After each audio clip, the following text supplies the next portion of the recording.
नमस्कार। एक पुरानी लोक कथा है। एक बार एक गांव में महामारी फैली। परिवार के सदस्य एक एक करके मौत के शिकार हो गए। एक नासमझ बच्चा बचा। दुर्भाग्य के मारे इस अनाथ बालक ने घर से भागकर दूसरे गांव में शरण ली। वह एक खंडहर नुमा खाली मकान में पहुंचा। भूखा प्यासा थका हुआ बालक उस खंडहर में सो गया। रात को एक भयावह आवाज को सुनकर उसकी नींद टूटी। देखा तो सामने एक भयानक भूत खड़ा है। बच्चा डरा, लेकिन कोई और उपाय न देखकर उसने भूत की खुशामद की और अपनी परेशानी बताई। भूत को दया आ गई। उसने बच्चे के खाने पीने की व्यवस्था की और फिर उसे सोने की आज्ञा दे दी। भूत रोज रात को आता और बच्चे को अपने कारनामों की डरावनी कहानियां सुनाता, लेकिन बच्चे की विनम्रता और सेवा से वो इतना प्रभावित था कि बच्चे को तंग नहीं करता।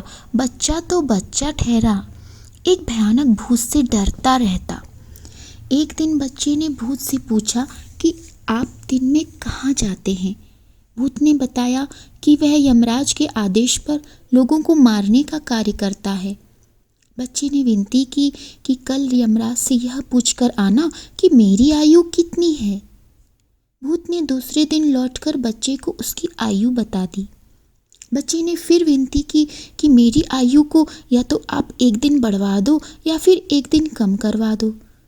दूसरे दिन लौटकर भूत ने बताया कि निर्धारित आयु में से न तो एक दिन कम हो सकता है और ना ही एक दिन बढ़ सकता है। बच्चे ने तुरंत फैसला लिया कि जब आयु कम या अधिक हो ही नहीं सकती तो फिर मुझे कौन मार सकता है, और जब कोई मुझे मार ही नहीं सकता तो मैं भूत से डरूं क्यों। बच्चे ने झट से आग में जलती लकड़ी को उठाया और टूट पड़ा भूत के ऊपर। भूत बेचारा क्या करता, बिना मौत के आए बच्चे को भी नहीं मार सकता था।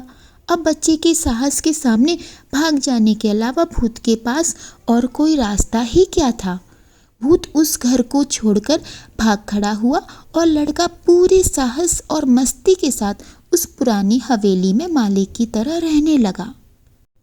लोक कथा कितनी प्रामाणिक है यह तो कहना मुश्किल है, लेकिन यह बात पूरी तरह सही है कि यदि एक बार मन में दृढ़ निश्चय, आत्मविश्वास और साहस जाग जाए तो एक छोटा सा बच्चा भी भयानक भूत को मार भगा सकता है।